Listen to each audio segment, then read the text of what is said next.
Bem, chegamos ao momento final do nosso primeiro dia. Faremos agora a palestra de encerramento com o Dr. Thomas Coates. O título é, the title is Management of Iron Chelation Therapy. Portanto, eu gostaria de convidar ao palco para ser o nosso moderador pela primeira vez do dia, o Dr. Jorge Roberto Baldanzi, da MPAR Curitiba, Paraná, e mais uma vez, com muita satisfação, convidar o Dr. Thomas Coates, Children's Hospital, LA, USA. Por favor.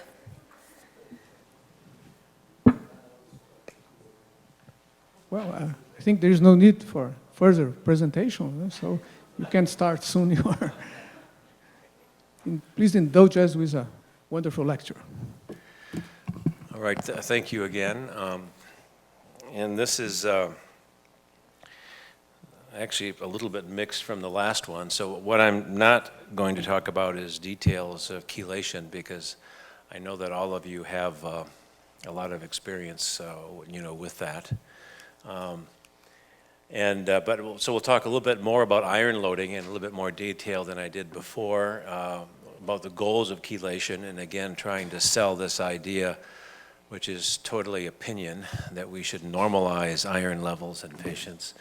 Then we'll say a few words about trying to get the patients to actually take the medication, which I think is the biggest problem about doing any kind of chelation studies that you're trying to do, is you're never sure that they're taking the medication. So if we look at transferrin as the protein that carries iron, normally about 30% of it has iron bound to it in the plasma. And of course, it's the Fe+3 iron that it carries then to transferrin receptors on red cells to make blood. And also, this is a receptor-mediated process, so all cells in your body have transferrin receptors. But the number of receptors in particular tissues is determined by that particular tissue. There's a lot of variance from one tissue to the other. Red cells have the highest number, as you might expect, but actually in the bone marrow, red cell precursors have high levels. Actually, the later cells have high levels of transferrin receptors, and then as the red cells mature, they lose their transferrin receptors. So these things are really very tightly regulated by the body. So, when transferrin becomes saturated, the excess iron goes into the plasma, and it goes into the plasma in the form of so-called non-transferrin bound iron. And as we talked about earlier, when the transferrin saturation gets around 60%, the NTBI level goes way up. And LPI is this fraction of non-transferrin bound iron that is in the +2 state and is toxic. Again, as we mentioned earlier, red cells are transfused, and my red cells aren't showing up on here for some reason, but the red cells, supposed to be some here, get eaten by macrophages. The iron is the red cell hemoglobin is digested by hemoxygenase 1. And the Fe+2 either goes into ferritin, where it's stored and converted to non-toxic state, or it's excreted through ferroportin into the plasma. So again, as I mentioned earlier, every day about 25 milligrams of iron are recycled through this pathway, recycling of our own red cells, and this iron is then used to make new red blood cells.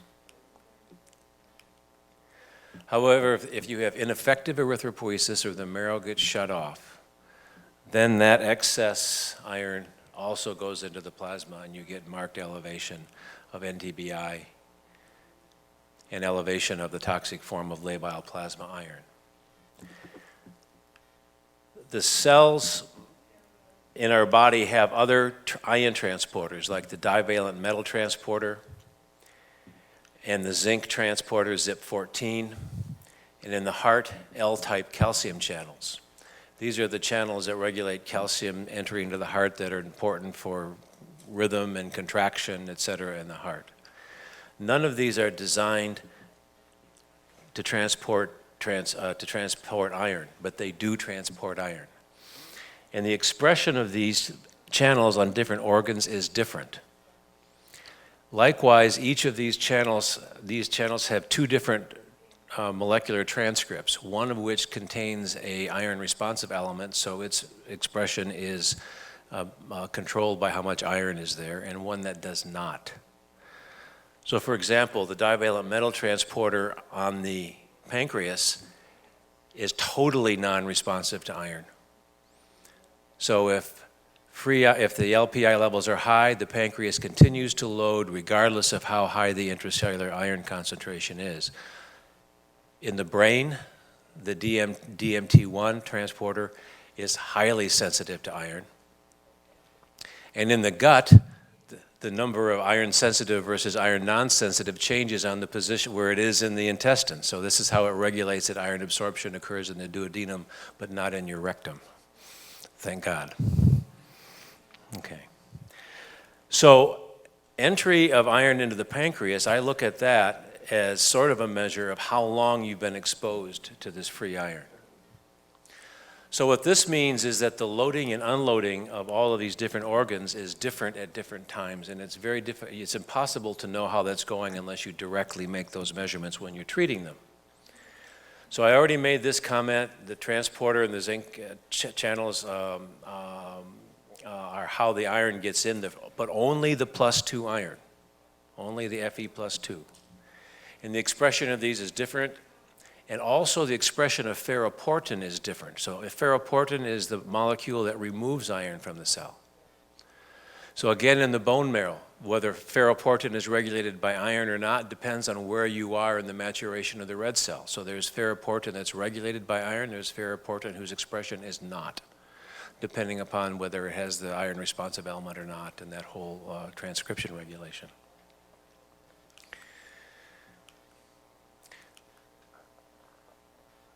So we have organ-specific rates of loading and unloading. So it takes, under full chelation concentrations of chelator, it takes 4 to 6 months to reduce the liver iron concentration by 50%. So you can drop the liver iron pretty fast. On the other hand, to drop cardiac iron takes 17 months is the T1/2.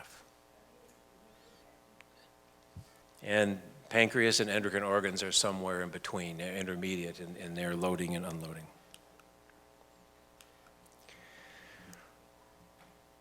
So in my opinion, as I said before, the main target of chelation when I'm treating these patients is to get rid of that free iron, which is toxic and that is loading all of these other organs. The liver is actually pretty insensitive to iron, to be truthful.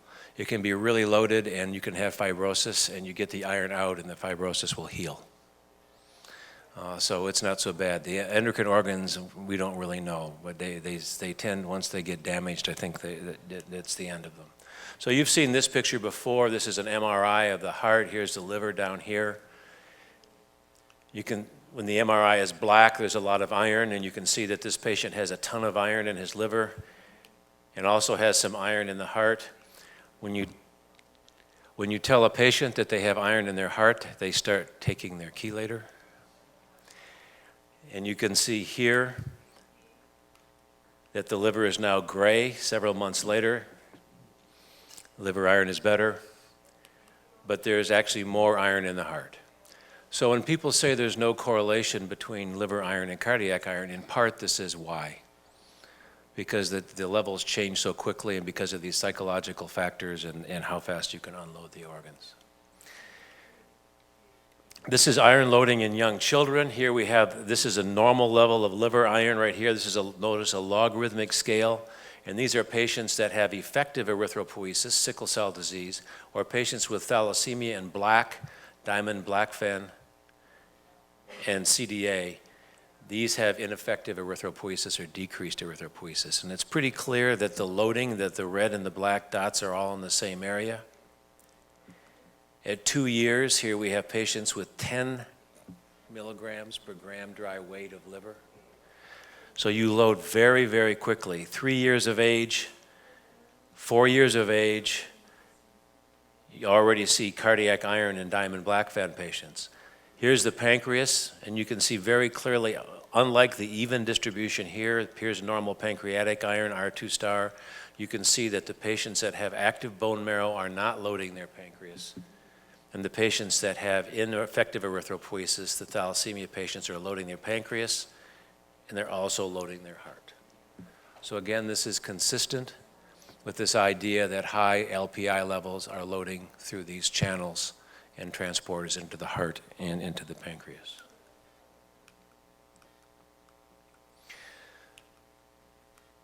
So again, when I think of the goals of chelation, I want to first protect the cells from labile cellular iron and labile plasma iron, the +2. I want to prevent further accumulation of iron in those organs, and when you bind those LPI forms with chelator, you block their transport into organs. I want to reverse the organ damage and then, of course, establish negative iron balance and get the iron out of the organs. So this is a paper of Porter's from a long time ago, basically to make the point, if you look at NTBI in red, and these are blood levels of desferoxamine, you can see that as soon as the desferol levels go up, the NTBI level drops. And as long as the desferol is being infused, the NTBI is low. And as soon as you stop the desferol, the NTBI comes back up again. So the half-life of desferol is 30 minutes or 40 minutes. The same thing has been shown for deferocerox and for deferoprone, just that the shape of that curve is the inverse of the drug level in the blood. So all three chelators bind this toxic form of iron. So when I look at so this is my little summary of the chelators, and what matters to me is these half-lives.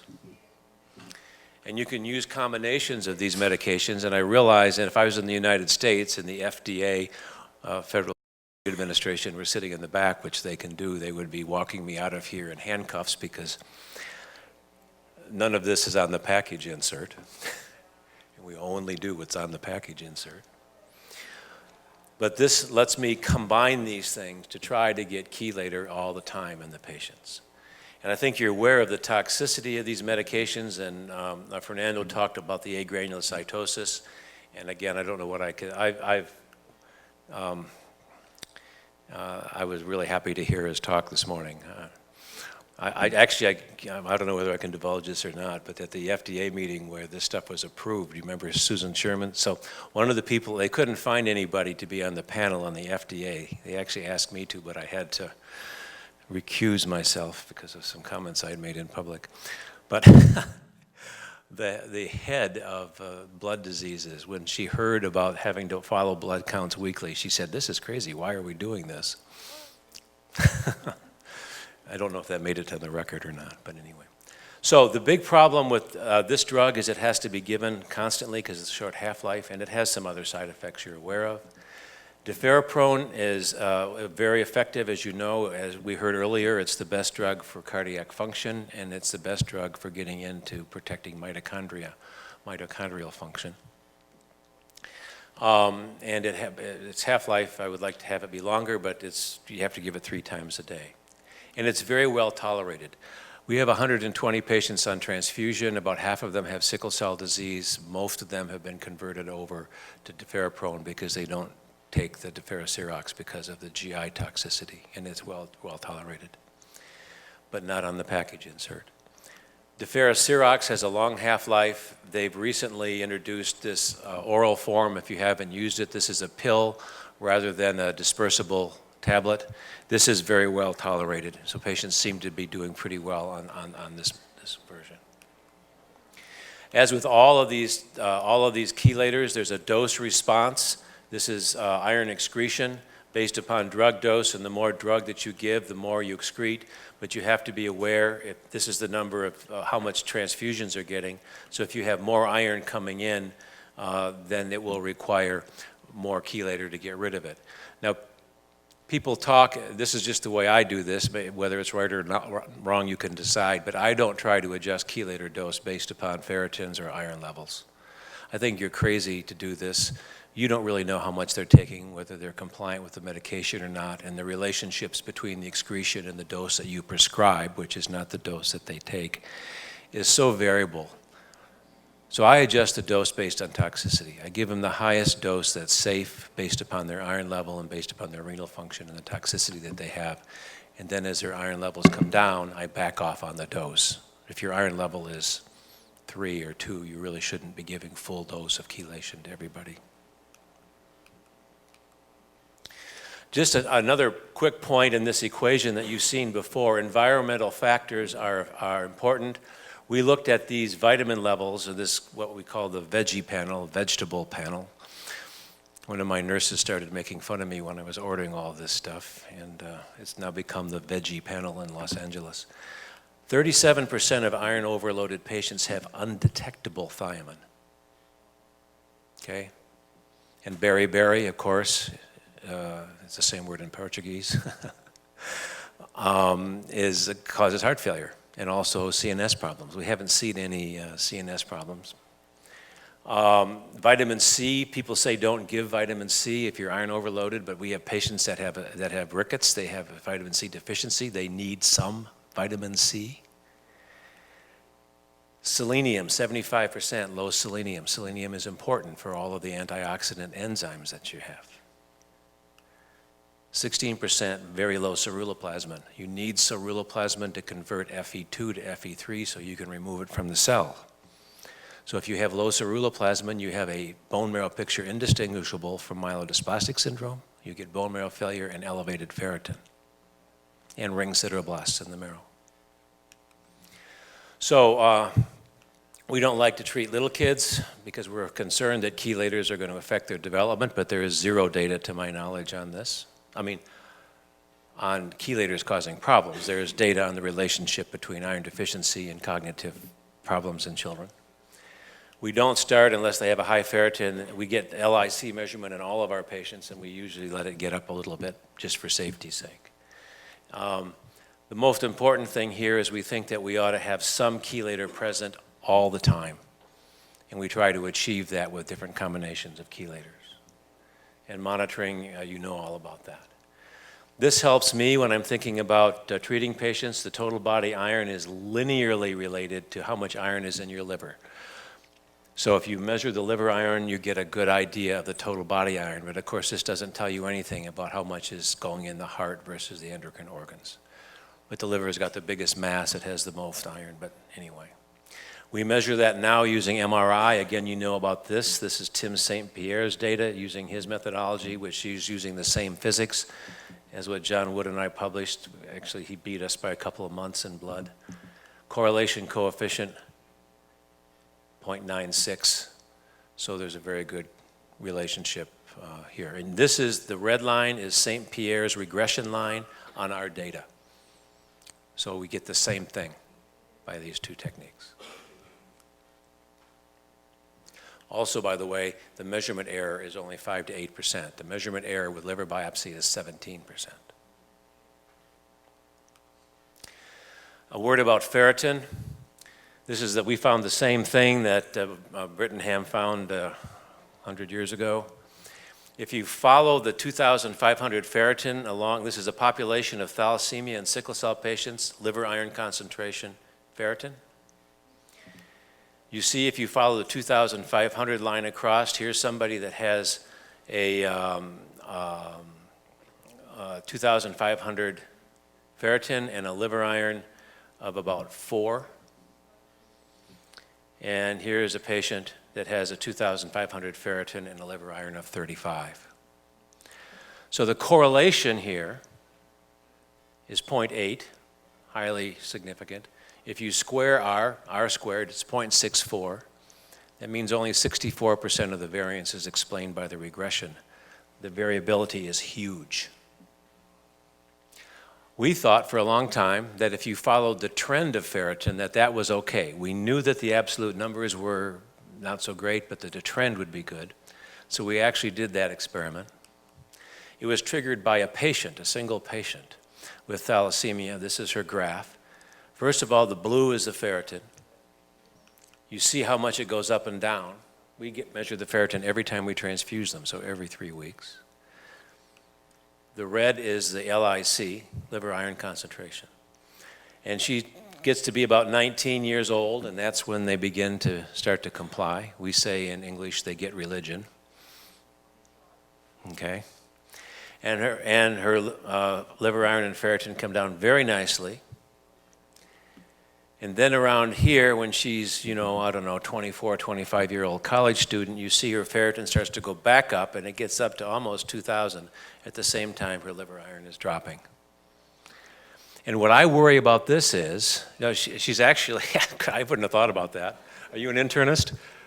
Yeah, okay, so I'm a pediatrician. My kids don't drink. They don't do sex, they don't do those things either. They're children, for God's sake.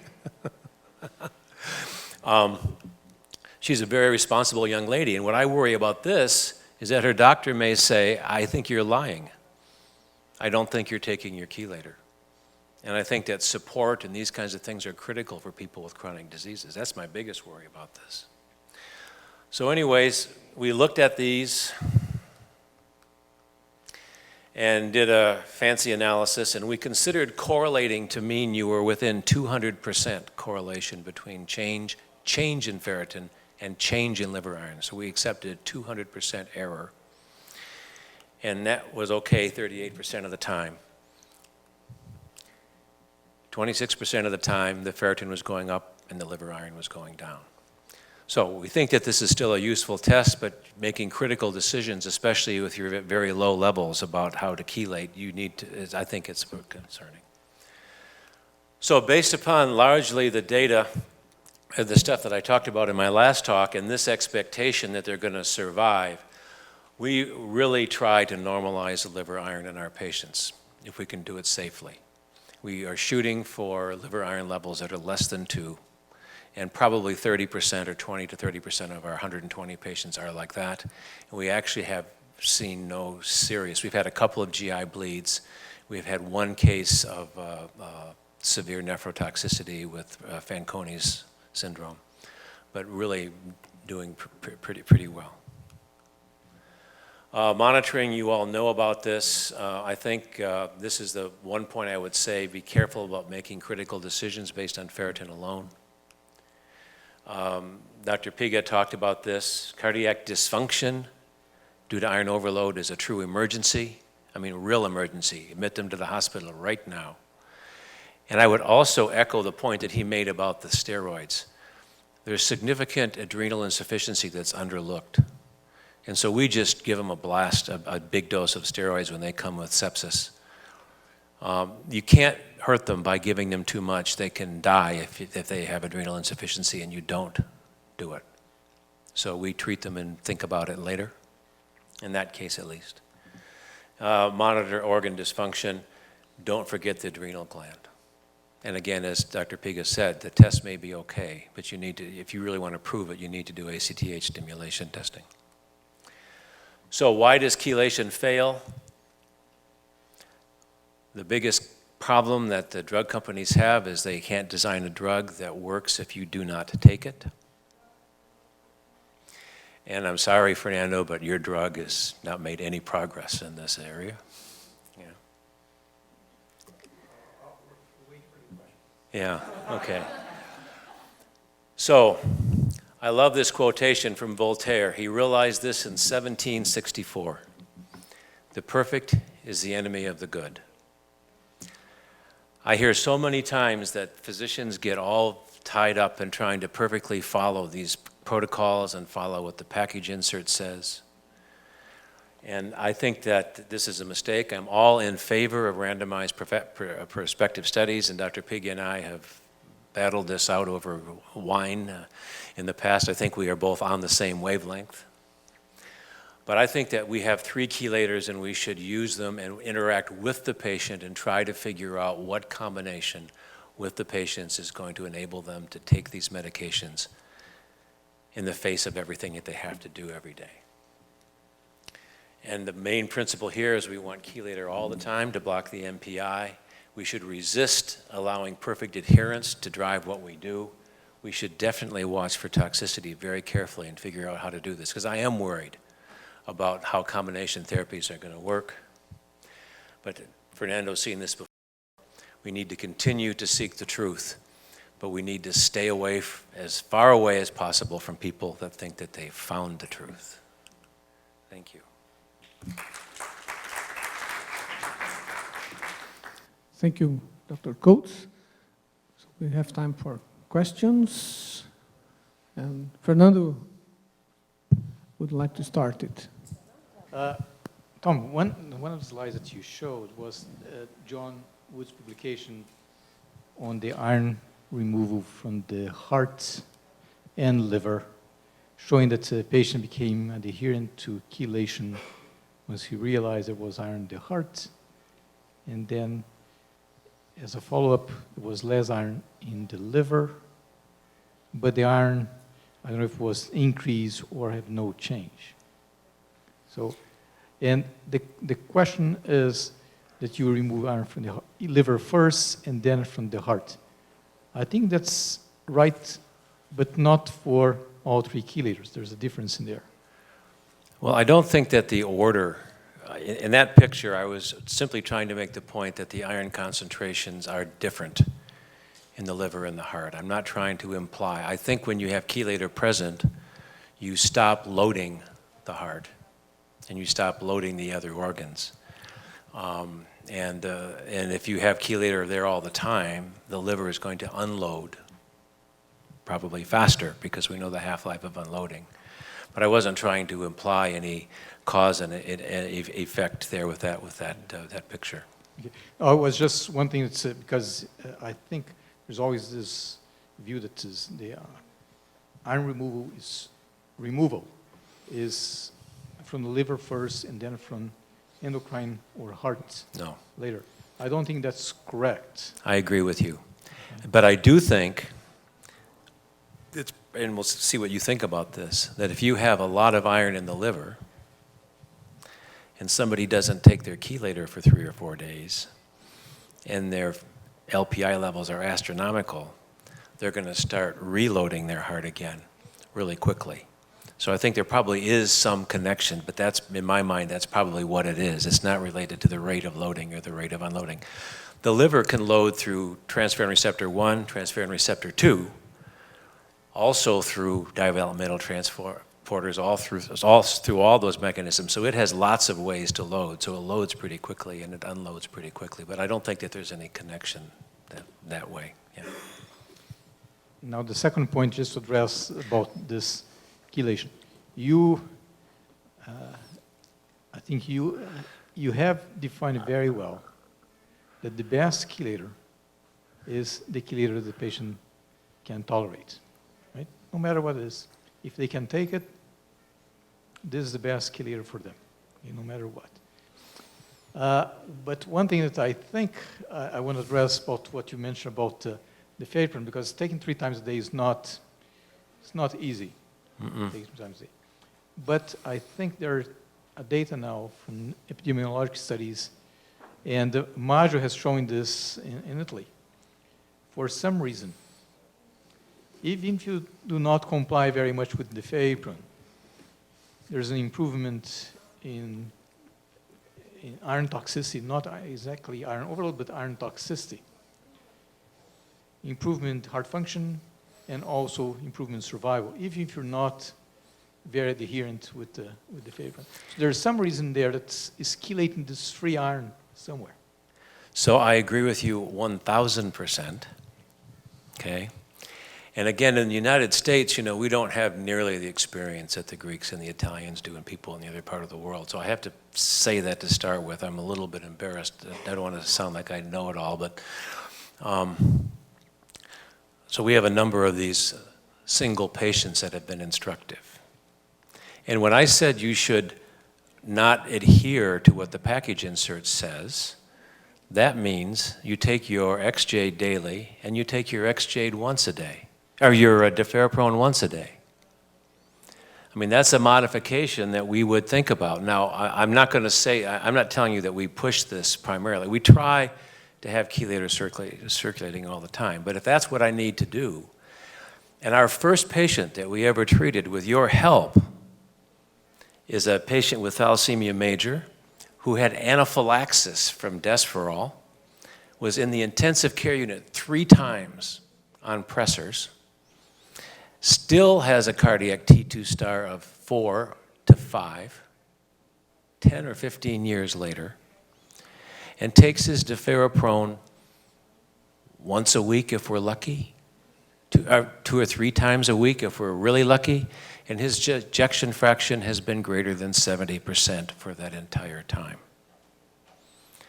So that's why when I say, you know, people want to be religious about following all this pharmacology, we try with him to have a background of XJ, so he has some chelator there all the time, and we try to get him to take the deferoprone as often as possible, and we tell him again and again that deferoprone is the most important drug for him. That's the kind of negotiation that I'm talking about in this approach that Voltaire suggested.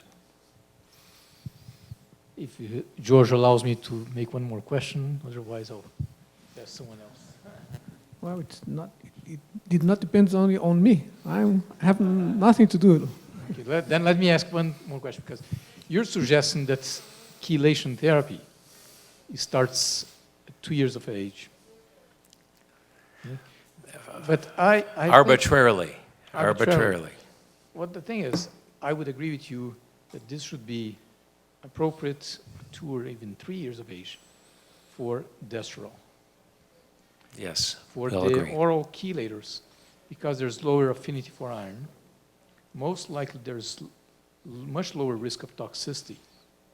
And I'll tell you the experience. We're doing this study in patients with PCAN, panthenol kinase. So they do not have iron overload. They have just iron accumulation in specific areas of the brain. And sometimes they start the Ferritin at much lower dose that we're treating, usually about 30 milligrams per kilo. And they start with a ferritin of 10. They start with a ferritin of 10. And they maintain the ferritin of 10. Sometimes we see a decrease in the hemoglobin, slightly decrease in hemoglobin or MCV. And what we do, we supplement those patients with iron. And no toxicity. So it's most likely in a patient with thalassemia, if you give an iron chelator with lower affinity for iron than deferoxamine, and both oral chelators have lower affinity, you most likely are not finding too much toxicity. There might be some things on the kidney or others that may be related, or the gut, but I would propose that we need to avoid the iron load in children. No, I agree with you completely, and especially, you know, for those kinds of reasons. And I mean, I don't know how many people are doing MRIs at age 2, but you saw, I mean, there are 2-year-olds with liver irons of 10. So, I mean, they load well, that Angelucci paper tells you, you can calculate what the liver iron is based upon how many units of blood you give somebody. So, I mean, I agree with you completely. And this fear of before 2, it's left over, and you know, yeah, absolutely something we should discuss. And then based upon what they're talking about with fertility,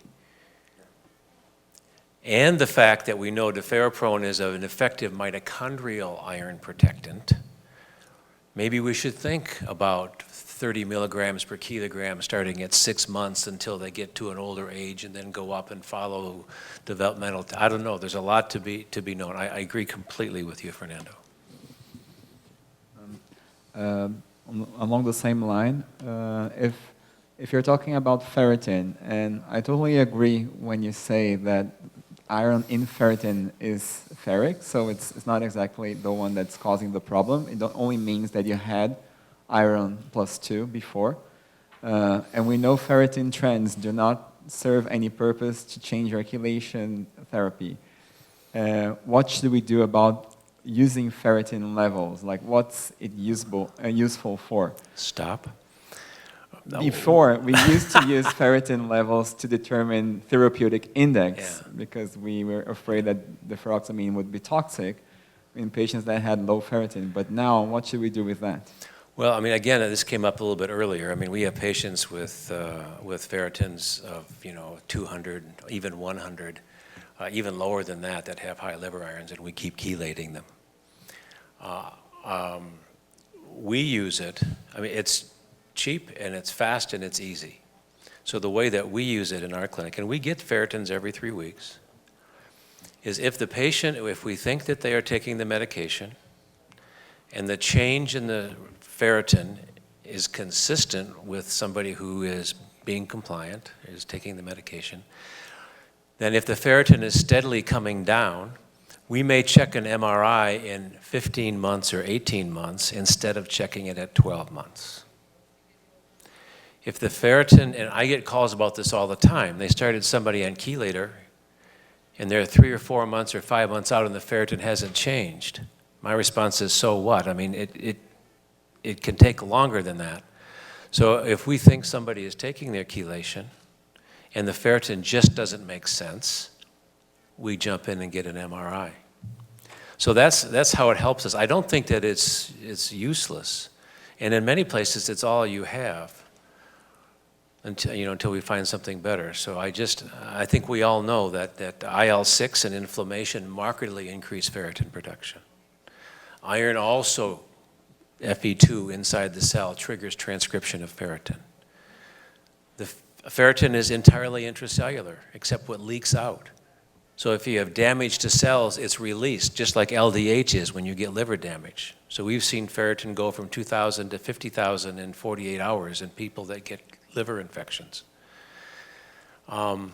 So you just have to look at all of those factors when you interpret the results, and you certainly shouldn't try to bring a liver iron down to 1.5 by using ferritin. You really need to have this other measurement to do that kind of fine-tuning, in my opinion. And for the patients with localized iron in, the Friedreich's ataxia and the pantothenic kinase deficiency patients, I mean, you're on your own. You've got to, I don't know what you do. You follow their symptoms, I guess. Okay. Any more questions? So I think we can close this section. Thank you, Dr. Coates. Thank you. Thank you once again to Dr. Coates for being here with us and give us 3 very excellent lectures. Thank you very much. So, now I'm going to speak in Portuguese. Muito obrigada a todos vocês pela presença ao longo desse dia de palestras. Em nome da Associação Brasileira de Talassemia Abrasta, agradeço imensamente a presença de todos vocês. Obrigada.